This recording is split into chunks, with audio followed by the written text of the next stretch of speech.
Si fuera disminución de la presión inspirada de oxígeno, entonces estamos con altura, como la señora que ha sido expuesta el día de hoy, ¿no?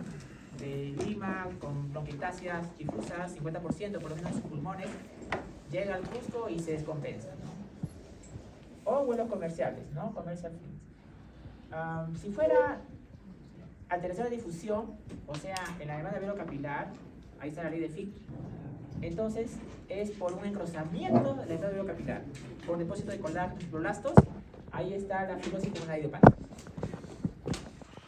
Para semio, en acelio es emergente con tensión retráctil. Y si fuera hipoventilación alveolar, es decir, una depresión del centro respiratorio, entonces ahí está la sobredosis de opiáceos, es decir, que una adulta mayor, viuda o que vive sola y que se le pasa los medicamentos para dormir, en lugar de tomar uno se toma 5, 6, 7, 8, ¿no? Y deprime el sector respiratorio, encontramos inconsciente con hipoventilación, ¿ya? ¿Por qué hipoventila a esta paciente? Porque ha deprimido el sector respiratorio los opiáceos. Bien, y lo más frecuente que vemos, y la más importante, y la más frecuente, fisiopatología de la hipoxemia, de la enfermedad respiratoria tipo 1, es la discordancia ventilación-perfusión. Y si está alterada la ventilación, en primer lugar es condensación exudativa. Para los libros, para todos, neumonía local. Para nosotros los semiólogos, condensación exudativa, ¿no? Pero si no es la ventilación, o sea, no hay pus en el alveolo, sino lo que hay es obstrucción del capilar pulmonar, entonces estamos hablando de embolia pulmonar. O sea que la perfusión está obstruida. Entonces vean ustedes que tenemos ahí las 5, solo que la primera la han desglosado en 2, ¿no? O la ventilación está obstruida o tapada, o la perfusión está tapada. Este es uno, ¿no? Discordancia o mismatch, ventilación, perfusión, ¿ya? Y acá también está la hipoventilación, la difusión y eso. Pero falta una, que es el CHAM, se escribe CHUM, ¿no? Lo que no les gustan los anglicismos, cortocircuito. ¿Cuántos hay? 3. ¿Y usted qué va a hacer? Pues yo voy a hacer RESPI, o sea, el CHAM intrapulmonar, porque hay otros CHAMs que van a hacer en cardio, más adelante en la cardio. Y el CHAM intrapulmonar es porque hay una mezcla de sangre arterial y venosa, lo cual genera pues que el paciente no tenga una buena hipoxemia, una buena saturación, a pesar de que le pongamos todo el oxígeno que tengamos. Es decir, reconocer un CHAM no es difícil, tratarlo es el desafío, ¿no? Pacientes de alta mortalidad. Es un desafío, gran desafío. Tenemos que reclutar alveolos,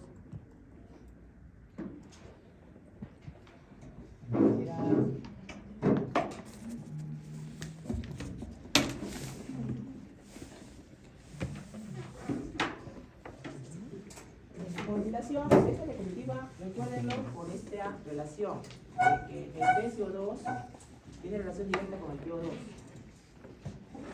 Si el paciente disminuye su ventilación, ¿no?, en un 50%, el PCO2 aumenta, ¿no?, casi al 2. O sea, cuando un paciente hipoventila, el PCO2 aumenta. Es lógico, pues, ¿no? Si el paciente poco ventila, pues retiene CO2. Claro.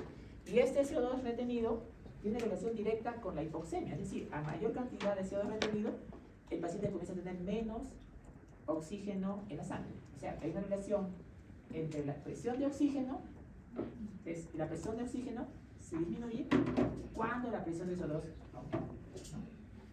Es importante valorar que este punto, ¿no?, lo tenemos presente cuando el paciente tiene una manifestación extratorácica.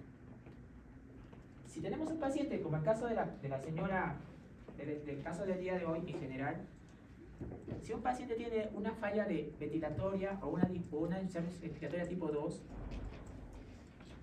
mayormente nosotros buscamos una causa extratorácica. Una causa extratorácica. Otra vez, si el paciente presenta un problema de tipo respiratorio tipo 2, buscamos inicialmente, no siempre ocurre, pero buscamos una causa extratorácica. Regreso al anterior.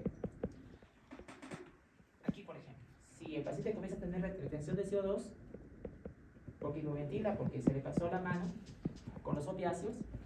El opiáceo lo que hace es deprimir el centro respiratorio que está acá en el tronco cerebral. No es intratorácico, es extratorácico. ¿Ya? Recuerden ese punto también.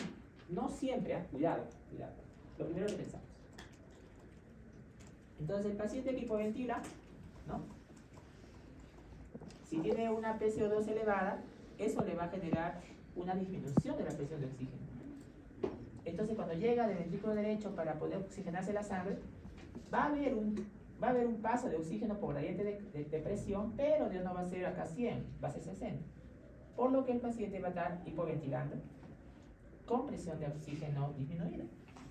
Pero lo bueno en el manejo es de que esta hipoventilación mejora con oxígeno. O sea, le ponemos oxígeno y el paciente mejora. Entonces, no olvidar el flujograma que la vez pasada les hice presente, ya no lo voy a pasar porque para avanzar. Pero ¿cómo yo diría en los gases qué es la presión arterial de oxígeno en la hipoventilación? A ver, entonces el peso está elevado, sí. Y la gradiente, bueno, si es una hipoventilación pura, o sea, nada más esa, nada más, no más, solamente sería eso, gradiente normal. Pero si la gradiente está elevada, entonces además de la hipoventilación hay otro mecanismo adicional. Pero si la gradiente alveolar del oxígeno está normal, solo es hipoventilación.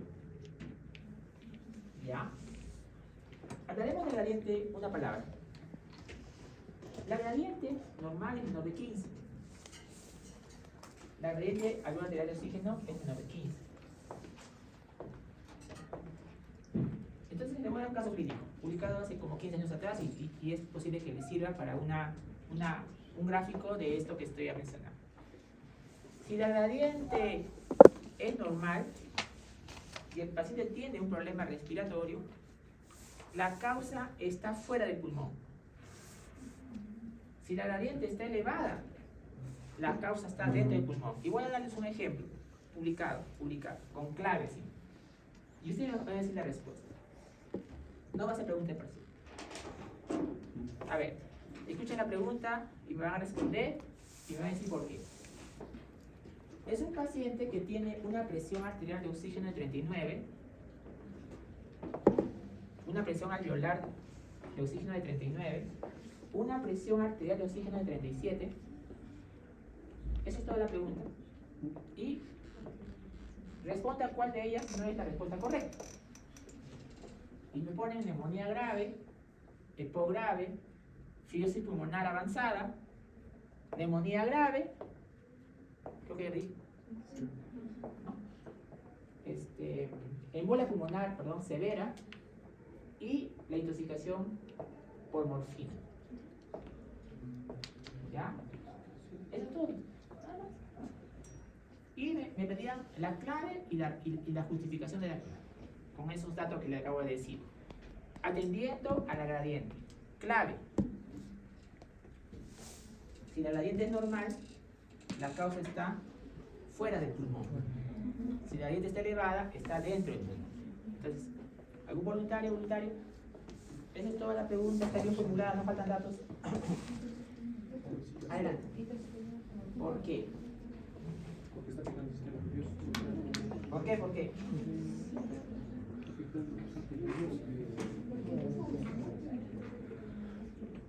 Cuando postulé la residencia, vino un estratega en resolver exámenes y no era médico. Y nos decía, sin ser médico, mira, la respuesta correcta es esta. ¿Por qué? Porque es el patito feo de todas las personas. Y era la respuesta correcta. Por eso tenemos cuidado a veces en los parciales a hacer patitos feos, ¿no? Para que no se nos pase una pregunta muy fácil. La respuesta es lo que dijo vuestra compañera. Yo calculo la gradiente. La gradiente es 39 menos 37. O sea, 39 de alveolo, 37 de arteria, 2. Y 2 es menor de 15. O sea que la gradiente es normal.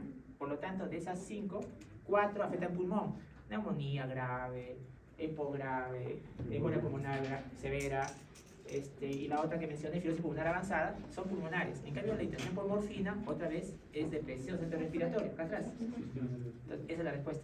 ¿No? Pero era por patito feo también lo sacaban. Y otras cosas más, ¿no? Entonces no olvidar ese punto, ¿ya? Entonces, esta hipoventilación mejora con oxígeno, ¿ya? Y como les dije, miren, este es un libro reciente, miren, les he dicho por gradiente, el caso que les he mencionado, pero el libro es reciente y habla de hipoventilación dentro del contexto respiratorio. Y pone acá, el libro, no de gradiente, del libro. El problema no está dentro del pulmón en sí, con la hipoventilación. ¿Ya?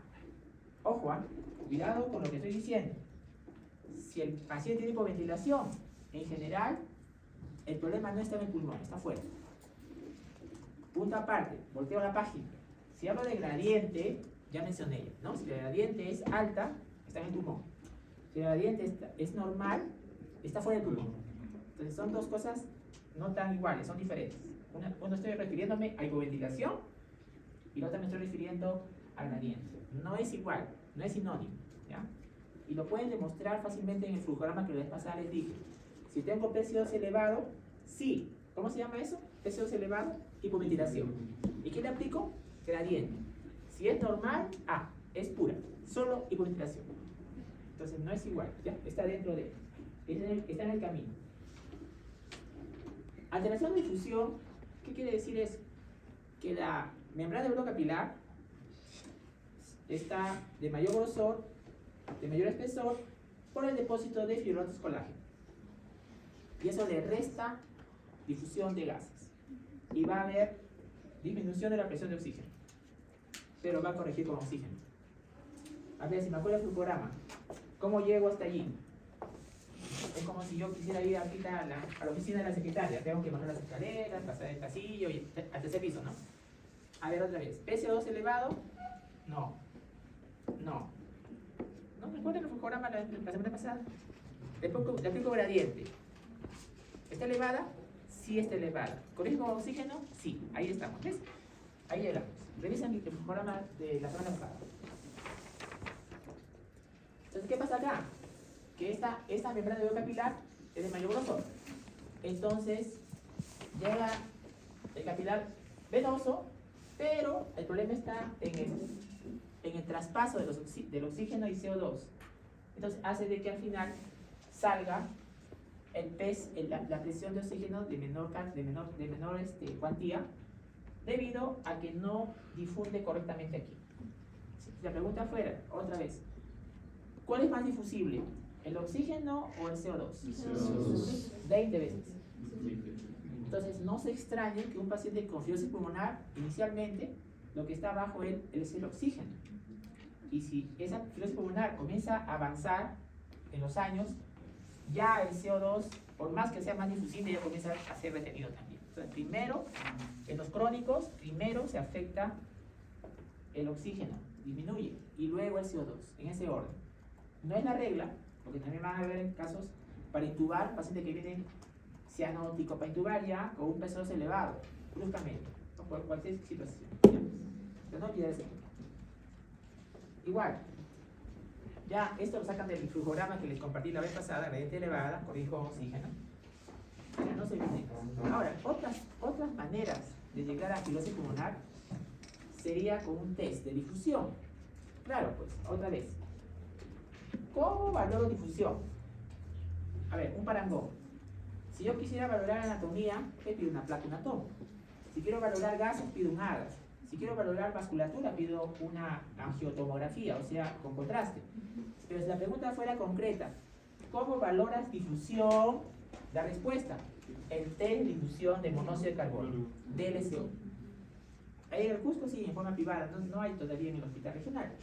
Y en general, en la condensación retráctil, donde está fibrosis pulmonar, está disminuyendo. Y si la pregunta fuera al revés, ¿no? Uno de sus compañeros me abordó después parcial, doctor, ¿y hay alguna otra causa de compliance elevada que no sea enfisema? Difícil, es la que más veo. Al revés la pregunta. En la condensación retráctil, fibrosis pulmonar, que está dentro de ello, ¿el test de difusión de monóxido de carbono está disminuido? Sí, en todas, casi en todas. ¿Pero en cuál está aumentada? La pregunta al revés. Cuando hay hemorragia en el alveolo, o sea, cuando hay síndrome de hemorragia intraalveolar. ahí este test está aumentado. ¿Por qué? Por la presencia de la hemorragia, o sea, la sangre de la hemoglobina. Eleva el test. Entonces, en conclusión, ese test está aumentado en las hemorragias intrasalulares y está disminuido en la fibrosis pulmonar que está dentro de la concentración retráctil según Massey. ¿Ya? El más frecuente, el más importante, sintomatología de la infección respiratoria hipoxémica. Esta. ¿Ya? Ustedes saben, en general, de que para que haya una buena transporte de gases, debe haber uno de ventilación por una perfusión, pero exactamente no es 1, es 0.8. Y varía según el tercio superior, medio inferior. Hay diferentes valores proporcionales dentro de lo normal. Pero ¿qué sucede? ¿Qué sucede si al final o bien está afectada la ventilación o bien está afectada la perfusión? ¿Qué sucedería allí? En ambas va a depender de qué. Pero, al mejorar otra vez. PCO2 elevado está disminuido normal. Gradiente elevada. ¿Corrige con oxígeno? Sí, ahí estamos. Todo esto ya lo mencioné. Y corrige con oxígeno, ¿no? Entonces, en la diferencia de perfusión, lo que hay es gradiente aumentada, vean el flujograma, y corrige con oxígeno. Bueno, es el más frecuente, más importante. Te define lo que es condensación exudativa cuando la ventilación está afectada y embolia pulmonar cuando la perfusión está afectada. CHAM, interpulmonar. ¿Qué pasa acá? Mezcla de sangre alveolar. ¿Está bien? CHAM, interpulmonar. O sea, viene el oxígeno del alveolo, pero parte se oxigena y otra parte hay una comunicación adicional ahí, ¿no? Lo cual hace de que la mezcla de sangre arterial y venosa, el paciente tenga una desaturación bastante importante. Y lo peor es que no corrige con oxígeno. Reconocerlo no es difícil, es fácil. Le pones oxígeno, nada. Lo intubas, ventilación mecánica, 100% de FIO, es el tope, ¿eh? No hay más. Igual, sigue sanótico, sigue desaturando. Es un chamo. O sea, reconocer no es difícil, tratarlo es un gran desafío, ¿no? Tenemos que hacer estrategias de reclutamiento alveolar, ¿no? Como el ventilador mecánico. Entonces, no olvidar que este CHAM es la fase máxima de gravedad de los síndromes que estamos estudiando. Una neumonía grave puede llegar a ser CHAM. El COVID, en la pandemia que hemos pasado, hemos tenido casos de pacientes COVID graves, intubados, que han hecho CHAM, alta mortalidad, ¿no? Y su vida dependía del ventilador. Y algunos, felizmente, mejoraron, porque los CHAMs no son únicos, son CHAMs con PAFIs. Su compañera lo mencionó en la exposición, menor de 100, de 100 a 200 y menor de 300, o sea, entre 300 y 200. Tienen mejor expectativa si es que está entre 300 y 200, que si está entre 200 y 100, y los que están menor de 100 tienen mayor riesgo de complicación. ¿De acuerdo? Eso se llama el score de Kirby, ¿no? ¿Ya? Entonces no olvidar ese punto. Otra vez, flujograma, ¿cómo es CHAM? PCO2, normal o disminuido. Gradiente, aumentada. ¿Corrige con oxígeno? No corrige con oxígeno. ¿Ya? Entonces, conclusión, gradiente aumentada. No corrige con oxígeno. Es así. CHAM y de pulmón. Y finalmente, el caso del día de hoy, que ha expuesto el grupo, una señora que tuvo TBC hace 40 años, un poco más, un poco menos, tiene bronquiectasias, casi la mitad del pulmón, tiene también panalización, y viene a Cusco, quería cuidar a su nietecita, ¿no? Pero parece que apenas llegó, se puso mal, saturó, y bueno, ¿no? Nos hace sospechar, ya vamos a ver más adelante, lo que es edema pulmonar por la altura. La ponente mencionó 3 situaciones que todavía nos hace sospechar en la señora ello, ¿no? Sería más fácil sospechar edema pulmonar de altura si no hubiera otros problemas respiratorios que expliquen su disnea, ¿no? Por ejemplo, una señora que viene pulmones completamente sanos, ¿no? previamente ningún antecedente. Ahí es más fácil, ¿no? Pero la señora tiene bronquiectasias, condensación exudativa, obstrucción de vía aérea, o sea, hay otras situaciones que explican su disco. Pero todavía podríamos sospechar en edema pulmonar actual en el paciente, lo menciona también la ponente. Ya lo veremos en su momento, ¿no? Pero lo mencionó, lo dijo, ¿no? Hay una mejora con el oxígeno que se le administra. O sea, se caminó al baño y su saturación se fue a 40. Le pusieron oxígeno y se subió a 90. Eso no es usual en otras situaciones, ¿no? No es así en otros síndromes respiratorios, que sea así, que suba tan rápido con oxígeno.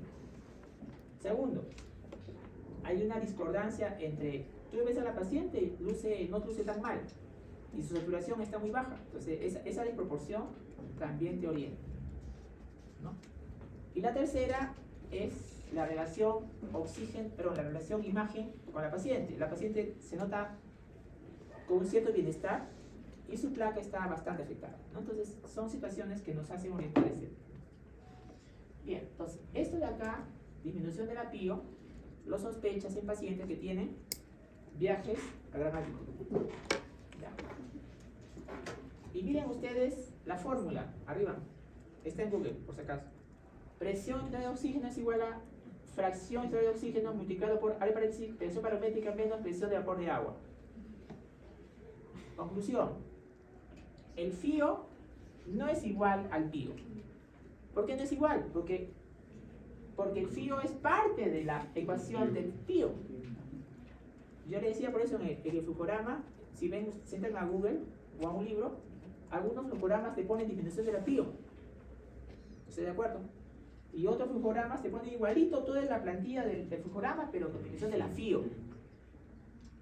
Y no es que se hayan equivocado, sino que algunos se enfocan en la FIO y otros se enfocan en la PIO. Nosotros nos enfocamos en la PIO, ¿ya? Pero no es sinónimo, ¿eh? ¿Están viendo? Miren la foto. Miren. FIO es parte de la ecuación de la PIO, no es sinónimo. Y para que lo vean un poquito mejor, le voy a poner un ejemplo. Caso clínico. A ver, calcule. También fue publicado en un libro esta pregunta, ¿no? Y no faltan datos, ¿ah? No faltan datos. Calcule la PIO. Unos estudiantes fueron a Bolivia, así, están diciendo. Y la presión barométrica era 300. Calcule la PIO. No faltan datos, ¿eh? ¿Cuánto sale? ¿Otra vez? Ya. Otra vez. Porque no lo captaron. Sí, estudiantes de medicina fueron a Bolivia. La presión barométrica era 300. Calcule la PIO. 55.23. A ver. FIO es 0.20. ¿Dónde está mi plumón? Ese plumón es de pizarra, creo. A ver, ¿cómo sacaste? Doctor, 53 puntos. ¿Cómo sacaron? El valor de la presión de agua es 47 y el valor de la presión barométrica que nos dio usted es 300 y el valor de la FIO en temperatura ambiente es 0.21. Ya. ¿Está bien? Sí, Ahí sale, ¿está bien? Miren, hasta que vaya hasta la computadora y regrese. Si no tiene datos cualquiera, ¿me espera? Voy a imprimir los exámenes. Sí. Porque es la última diapo. No, falta. Terminaré, porque tenemos un test y la clase se prioriza, esa es norma también. Recuerdo lo que dijo la señorita Puma y su compañero. Entonces, solo necesita presión barométrica como dato, nada más. Porque presión de vapor de agua es dato que debe saber, 47. Y la FIO también debe saber que es 21. ¿Ya? Entonces, no olvidar ese punto. ¿Ya? Y otra cosa más que deben recordar de esta diapositiva, por favor. A medida que aumenta la altitud que ascendemos, la PIO disminuye. ¿Por qué? Porque la presión barométrica disminuye. Otra vez, la presión barométrica en Lima es mayor que la presión barométrica en Cusco. Entonces, si yo calculo la PIO en Lima, es mayor que la PIO en Cusco. ¿Por qué? Porque la presión barométrica disminuye a medida que ascendemos. Por lo que podemos decir, cuidado, no me están siguiendo. Por lo que podemos decir que la PIO disminuye mientras ascendemos. ¿Entendieron o no? Perfecto. Clarísimo. Pasamos a la tipo 2. Ya hemos hablado de la tipo 1, vamos a la tipo 2. La tipo 2 fue el caso de vuestras compañeras. Una paciente que tenía un PCO2 que llegando nomás se hizo un AGA en emergencia el día 20 y su PCO2 estaba en 56, creo. Ya estaba elevado ya. Cuando llegó ya estaba elevado. El mismo día que llegó al Cusco estaba elevado. ¿Cuánto tiempo estará elevado? No lo sabemos, ¿no? Porque ella es una paciente crónica respiratoria. Incluso la hija nos dice en confianza que varias veces los médicos querían internarla, pero la señora se sentía bien y no aceptaba la internación en Lima. Entonces vean ustedes, como vuestra compañera mencionó, como que aquí es el resumen de una tipo 2, es un desbalance, en la cual la capacidad ventilatoria del paciente es vencida, es superada por la carga al pulmón. Esa es la conclusión fisiopatológica. ¿Ya? Pero para que llegue a esta situación, o sea, respiratoria tipo 2, pasa por un continuo. Primero, la capacidad es mejor que la carga al pulmón. Problemas leves, tranquila, ¿no? Pero ¿qué pasa cuando casi ya se igualan? Casi ya se igualan, o sea, la capacidad le gana un poquito nomás a la carga. Entonces ya el paciente tiene disnea. Pero una disnea no es igual que sea respiratoria. Cuando ya la carga, la descarga, vence la capacidad ventilatoria, ahí viene el problema de la alteración de la compensación que pasó en la paciente. Entonces ocurre ya respiratoria. Vean ustedes, ¿no? Cómo va yendo hacia esa posibilidad. Vean ustedes. Para hablar de insuficiencia respiratoria tipo 2, me tengo que recorrer, tengo que salir de respi, me tengo que ir hasta la corteza cerebral y de ahí bajar. Corteza cerebral, las comunicaciones hacia el tronco cerebral, del tronco cerebral, los nervios hacia los músculos ventilatorios y toda la parte intratorácica. Vean ustedes, todo este recorrido es necesario cuando tenemos insuficiencia respiratoria tipo 2. Porque en otro libro les dije, está escrito, que cuando tenemos un paciente con insuficiencia respiratoria tipo 2, busca a veces causas extratorácicas. ¿Ya? Entonces, miren arriba, miren. Toda la parte superior, todo que está esquí, problemas de alteración del impulso respiratorio. ¿No? ¿Sí? Defectos neuromusculares, o sea, en la pared torácica respiratoria. Por ejemplo, un Guillain-Barré, un paciente que tiene un botulismo, un paciente que tiene, como tuvo nuestro querido Pedrito, ¿no? Una esclerosis lateral amiotrófica. O sea, el pulmón está bien, el problema es los músculos ventilatorios, que no están funcionando, ¿no? Y ya netamente, alteración del aparato respiratorio, ¿no? Ahí ya estamos hablando ya de la caja torácica, y luego ya nos centramos a las vías respiratorias, aquí están los sibilantes, y los alveolos. Vean ustedes, miren el todo. Y acá estamos nosotros como respi, acá abajo. Por eso les decía, ¿no? Insuficiencia tipo 2, búscate una causa extratorácica. No te digo que solamente es extratorácica, no, búscate, porque a veces el problema está afuera. No olvidar ese punto, ¿ya? Acá estamos nosotros, ¿ves? Por aquí. Y todo lo demás es pared torácica y la parte superior. Ya entrando un poco más específico, ¿cuáles son las situaciones que me dan hipercapnia? No, es larga la lista, ¿ya? Algunas nomás, ¿no? Por ejemplo, otra vez, sobredosis de narcóticos. O sea, se me pasó la mano con algún sedante, algún analgésico, y eso hace que el transporte del impulso a nivel central sea deprimido, ¿no? ¿Cómo voy a llegar a este diagnóstico? Historia clínica, ¿no? Las pupilas pueden estar alteradas en su volumen, ¿no? A veces tenemos que hacer un screening toxicológico, ¿no? Dosarle en la orina, benzodiazepina para demostrar eso, ¿no? Pero muchas veces no tenemos en la mano y tenemos que hacer pura clínica.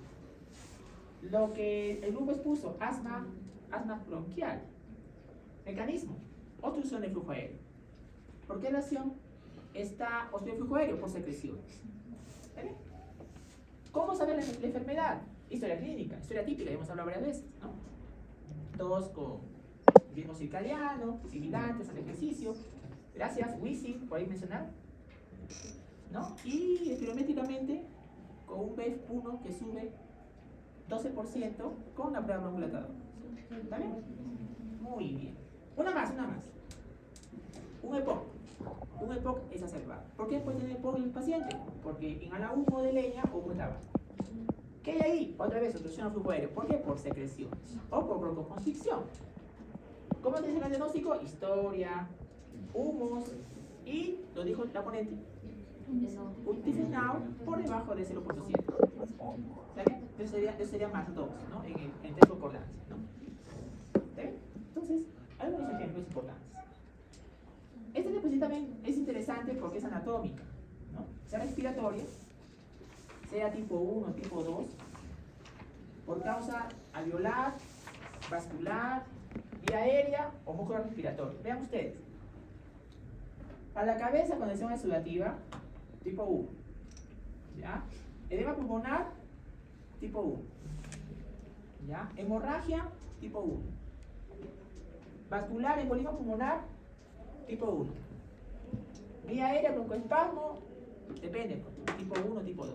Depende también de la cronicidad del caso, ¿no? O cuerpo estadio también. Músculos ventilatorios, depresión del centro respiratorio, tipo 2. Insuficiencia neuromuscular, Guillain-Barré, tipo 2. ¿No? Miopatías, tipo 2. Ahora, la pregunta. Esta pregunta es muy importante, pero no es específica. ¿Cuánto de síntomas te puede acercar a que es un tipo 1 o un tipo 2? Bien difícil, ¿ah? ¿Te parece? ¿Ah? Yo no puedo decir con disnea, esta disnea tipo 1, tipo 2, no se puede. Entonces, si la pregunta es al revés, otra vez, al revés la pregunta. Oxígeno, CO2.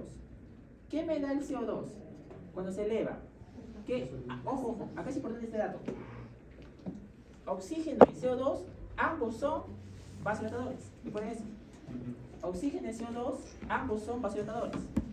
Si hablamos del CO2 vasodilatador en sí, cuando se eleva el CO2, lo que va a hacer es vasodilatar y eso va a generar cefalea, ¿no? Y puede generar también hipertensión leucaniana y también puede generar problemas en la pupila, en el campo visual. Entonces vean ustedes, oxígeno, CO2. Cuando se eleva el CO2, hipercárnica tipo 2, puede haber cefalea, puede haber hipertensión leucaniana. ¿Por qué? Porque es vasodilatador. ¿Está bien? Por ahí lo puedes diferenciar un poco mejor. ¿Ya? Ahora bien, ¿cómo lo vas a enfocar? Ya les di una clave con el flujograma la vez pasada. Otra manera, les dije que eran 3. Vamos a dar 2. ¿Placa normal o placa patológica? Miren, ¿ah? Insuficiencia respiratoria confirmada con AGA, pero la placa es normal. ¿Me entendieron, no? O sea, placa normal, placa tomo normal, pero tiene demostrada insuficiencia respiratoria con AGA. ¿Cuáles son las causas? Ojo, ¿ah? EPOC, asma, embolia pulmonar, enfermedad neuromuscular, Guillain-Barré. Obviamente intoxicaciones con medicamentos o tóxicos que me dependen del centro respiratorio. La placa es completamente normal, el problema está en el centro respiratorio deprimido. ¿Ya? Estos, por favor, no se olviden estos. Aquí es un desafío. ¿Ya? Claro, cuando ya está afectada la placa ya es más fácil. Puede estar la placa afectada localizada o difusa. Localizada, congestión exudativa. Difusa, una fibrosis pulmonar. Entonces, como que es más sencillo cuando la radiografía está alterada que cuando está normal. Pero deben saber las causas que me pueden ser respiratoria, confirmada, pero con placa normal. Y también puede haber patología extrapulmonar, es decir, que no está en el parénquima pulmonar en sí. Por ejemplo, un neumotórax o un derrame pleural. El parénquima pulmonar está normal, solo que es empujado, es colapsado porque ocupa espacio el aire, neumotórax o el líquido derrame pleural. No olvidar también eso, ¿ya? Entonces esa clasificación también es válida. ¿Ya? Bien. Aquí me quedo. Voy a dividir